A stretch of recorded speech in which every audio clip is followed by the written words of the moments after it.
स्वर सुधा मंच पर प्रस्तुत है श्रीमद् भागवत की प्रमुख पात्र महाराज परीक्षित। अभिमन्यु की पत्नी उत्तरा गर्भवती थी। उसके उदर में पांडवों का एकमात्र वंशधर पल रहा था। अश्वत्थामा ने उस गर्भस्थ बालक का विनाश करने के लिए ब्रह्मास्त्र का प्रयोग किया। उत्तरा ने भगवान श्री कृष्ण से आर्त होकर अपने गर्भस्थ शिशु की रक्षा के लिए प्रार्थना की। भगवान श्री कृष्ण ने सूक्ष्म रूप धारण करके उत्तरा के गर्भ में प्रवेश किया। गर्भस्थ शिशु ने देखा कि एक प्रचंड तेज चारों ओर से उमड़ता हुआ उसे भस्म करने के लिए आ रहा है। भगवान अंगूठे के बराबर ज्योतिर्मय रूप में अपनी गदा को चारों ओर घुमाते हुए उस प्रचंड तेज से उसकी रक्षा कर रहे हैं।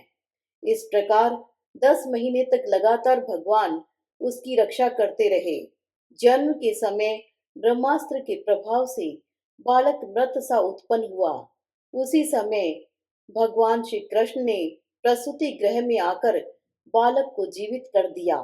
आगे चलकर यही बालक परीक्षित के नाम से विख्यात हुआ।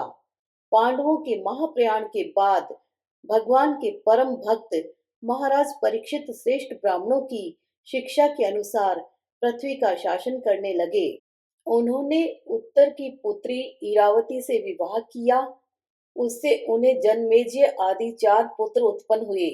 उन्होंने कृपाचार्य को आचार्य बनाकर गंगा तट पर 3 अश्वमेध यज्ञ किए। उनके राज्य में प्रजा को किसी प्रकार का कष्ट नहीं था।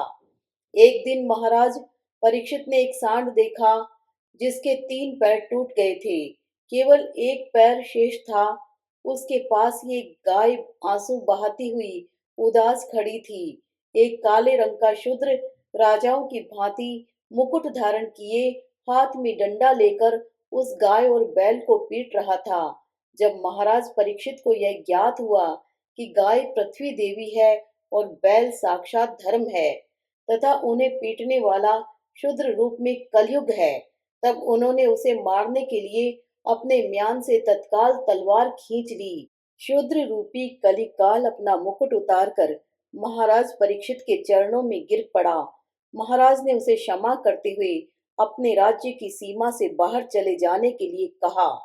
कलि ने प्रार्थना की, महाराज आप चक्रवर्ती सम्राट हैं, मैं भी आपकी ही प्रजा हूँ, अतः मुझे भी रहने का कोई स्थान देने की कृपा करें। महाराज ने कलि के निवास के लिए जुआ, शराब, स्त्री, हिंसा और स्वर्ण ये 5 स्थान निर्धारित कर दिए।